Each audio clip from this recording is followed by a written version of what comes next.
किस वरदान के कारण कुंभकर्ण 6 महीने सोता था। दोस्तों, लंका के राजा रावण का छोटा भाई कुंभकर्ण अपने समय का सबसे विशालकाय, पराक्रमी और अद्भुत योद्धा था। उसका शरीर पर्वत के समान विशाल था और उसकी शक्ति का कोई मुकाबला नहीं था। देवता भी उसके नाम से भयभीत रहते थे, किंतु उसके जीवन की सबसे बड़ी पहचान उसकी 6 महीने की लंबी नींद बन गई। आखिर ऐसा क्या हुआ कि इतना महान योद्धा वर्ष के 6 महीने सोता रहा? इसके पीछे एक रोचक और प्रसिद्ध पौराणिक कथा है। कुंभकर्ण बचपन से ही असाधारण बलशाली था। वह इतना विशाल था कि उसका भोजन भी हजारों लोगों के बराबर होता था।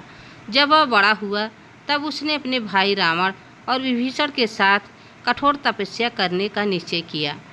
तीनों भाइयों ने भगवान ब्रह्मा को प्रसन्न करने के लिए वर्षों तक घोर तप किया।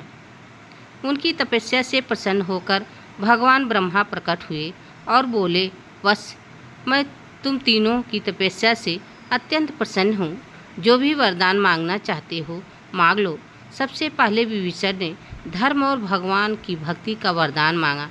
ब्रह्मा ने उन्हें आशीर्वाद दिया। इसके बाद रावण ने देवता, दानव, गंधर्व और यक्षों से अवैध होने का वरदान मांगा। ब्रह्मा ने उसकी इच्छा भी पूरी कर दी। अब बारी आई कुंभकर्ण की थी। देवताओं ने मन में भय उत्पन्न हो गया। वे सोचने लगे कि यदि कुंभकर्ण अमृत या इंद्र का सिंहासन मांग लेगा तो तीनों लोकों में भारी संकट खड़ा हो जाएगा। तब सभी देवता भगवान ब्रह्मा से प्रार्थना करने लगे कि किसी प्रकार इस संकट को टालें। कहा जाता है कि भगवान ब्रह्मा के संकेत पर देवी सरस्वती कुंभकर्ण की जिह्वा पर विराजमान हो गई। कुंभकर्ण वास्तव में इंद्रासन अर्थात इंद्र का सिंहासन मांगना चाहता था, लेकिन देवी सरस्वती के प्रभाव से उसकी वाणी बदल गई और उसके मुख से निद्रासन या ऐसी निद्रा का वरदान निकल गया, जिसका अर्थ था लंबे समय तक सोना। भगवान ब्रह्मा ने कहा, तथास्तु। वरदान मिलते ही कुंभकर्ण को अपनी भूल का एहसास हुआ। वह अत्यंत दुखी हुआ और बोला, प्रभु, मैं तो इंद्र का सिंहासन मांगना चाहता था, मुझसे यह क्यों हो गया है।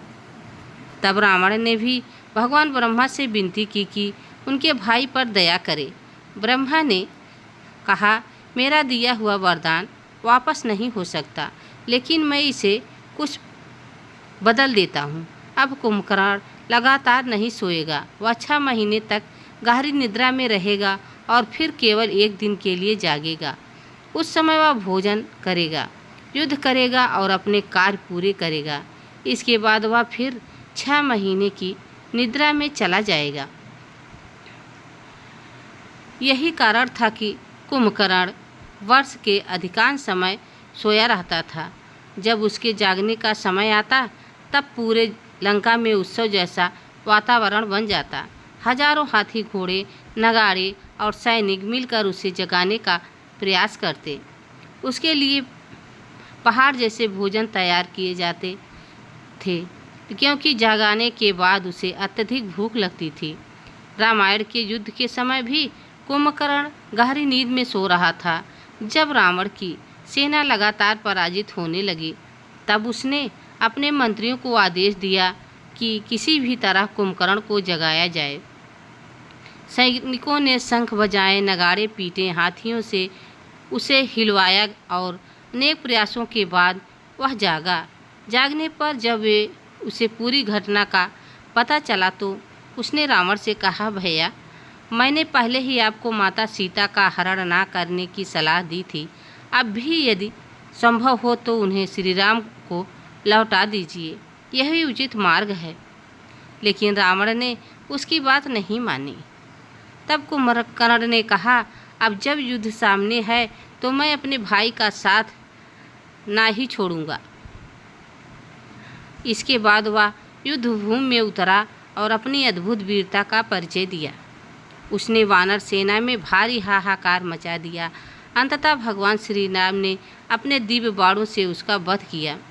कुंभकर्ण युद्ध में वीरगति को प्राप्त हुआ, लेकिन आज भी उसे एक महान योद्धा और अपने भाई के प्रति निष्ठावान वीर के रूप में भी याद किया जाता है। इस प्रकार कुंभकर्ण के 6 महीने सोने का कारण कोई साधारण शाप नहीं था, बल्कि भगवान ब्रह्मा द्वारा दिया गया वह वरदान था जो देवी सरस्वती की प्रेरणा से बाड़ी बदल जाने के कारण प्राप्त हुआ। यह कथा हमें सिखाती है कि बाड़ी विवेक और सही समय पर सही निर्णय का कितना महत्व है। साथ ही यह भी कि अपार शक्ति होने पर भी भाग्य और ईश्वर की इच्छा से बढ़कर कुछ नहीं होता। दोस्तों, यह वीडियो आप सबको कैसी लगी कमेंट में ज़रूर बताना। चैनल पर नए हो तो लाइक सब्सक्राइब जरूर करना। तब तक के लिए राधे राधे, जय श्री कृष्ण, धन्यवाद।